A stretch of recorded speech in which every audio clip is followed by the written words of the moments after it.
الحمد لله رب العالمين والصلاة والسلام على سيد الأنبياء والمرسلين وعلى آله وصحبه أجمعين أما بعد.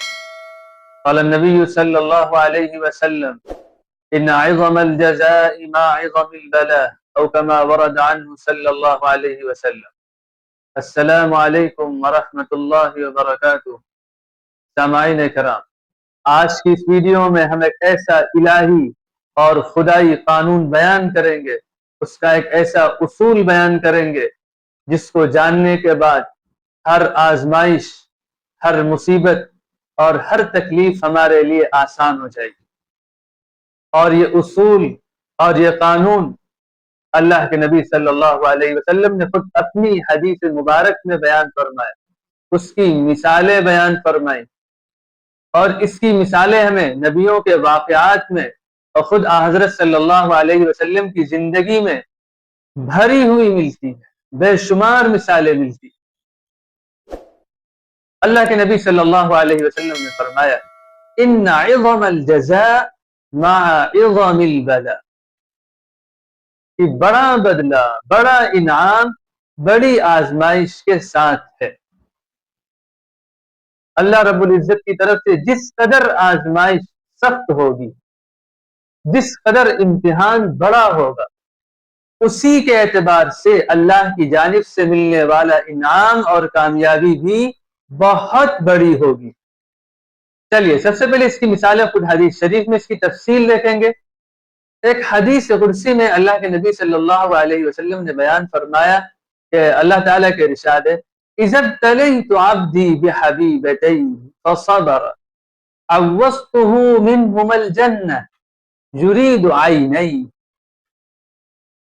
حضور نے فرمایا کہ اللہ تعالیٰ کا ارشاد ہے جب میں اپنے بندے کو اس کی دو محبوب چیزوں سے آزماتا ہوں، جب اپنے بندے کا امتحان اس کی دو محبوب چیزیں لے کر لیتا ہوں، اس کے بدلے میں وہ صبر کرتا ہے، زبان کو بند رکھتا ہے، خاموشی سے اس کو برداشت کرتا ہے، اللہ کا فیصلہ سمجھ کر اس پر چپ رہتا ہے، اللہ تعالیٰ فرماتے ہیں عوضتہ منہم الجنہ، اس صبر اور آزمائش کے نتیجے میں اس کا بدلہ جنت ملتا ہے.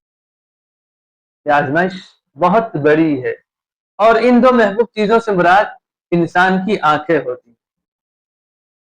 یعنی جب اللہ کسی شخص کی آنکھیں لے لیتا ہے، خصوصاً ایمان والے کی، تو پھر اس کے بدلے میں اس کو اللہ جنت دیتے ہیں.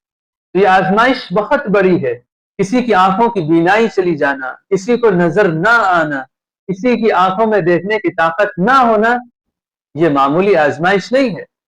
یہ تو ہم لوگوں کے پاس آنکھیں ہیں، ہم روزانہ اور ہر وقت اس سے دیکھتے رہتے ہیں، تو ہمیں اس نعمت کی عظمت، اس کی بڑائی کا احساس نہیں ہے.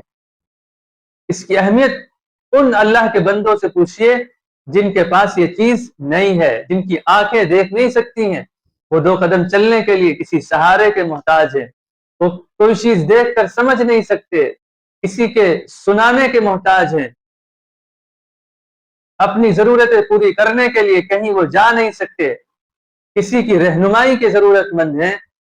تو جب اللہ اس آزمائش میں اپنے کسی بندے کو ڈالتے ہیں تو خوب یاد رکھیے آزمائش اتنی بڑی ہے تو اللہ اس کے بدلے میں اتنا ہی بڑا بدلہ دیتے اور جنت اس کے نام کر دیتے.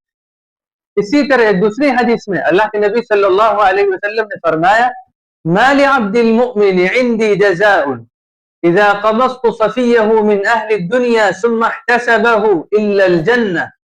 میرے ایمان والے بندے کے لیے میرے پاس جنت کے سوا کوئی دوسرا بدلہ نہیں، یعنی اس کو جنت ہی ملے گی اس کے بدلے میں. اذا قبضت صفيه من اهل الدنيا ثم احتسبه، جب میں اس سے دنیا والوں میں سے کسی محبوب کو لے لیتا ہوں پھر بھی وہ اس پر ثواب کی امید رکھتا ہے.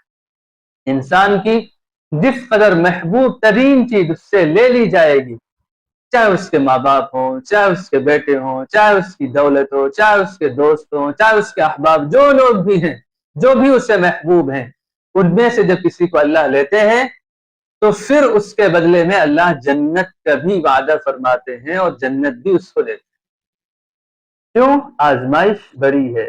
کسی عام چیز کا مجھ سے لے لیا جانا اتنی بڑی آزمائش نہیں ہے، لیکن جو چیز مجھے محبوب ہے، میرے دل میں ہے، جس کا تعلق مجھ سے بہت گہرا ہے، وہ چیز جب لی جاتی ہے تو تکلیف زیادہ ہوتی ہے۔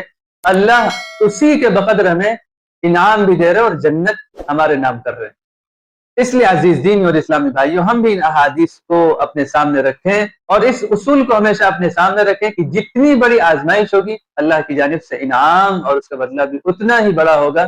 لیکن اس کا یہ بھی مطلب نہیں ہے کہ ہم اللہ سے بڑی بڑی آزمائشیں مانگنے لگیں، ہمیں تو اللہ سے عافیت مانگنی چاہیے، لیکن جب آزمائش آ جائے تو پھر اس پر صبر بھی کرنا چاہیے۔ اللہ ہم سب کو صحیح معنوں میں ان باتوں کی سمجھ عطا فرمائے۔ جزاکم اللہ خیر، السلام علیکم ورحمۃ اللہ وبرکاتہ۔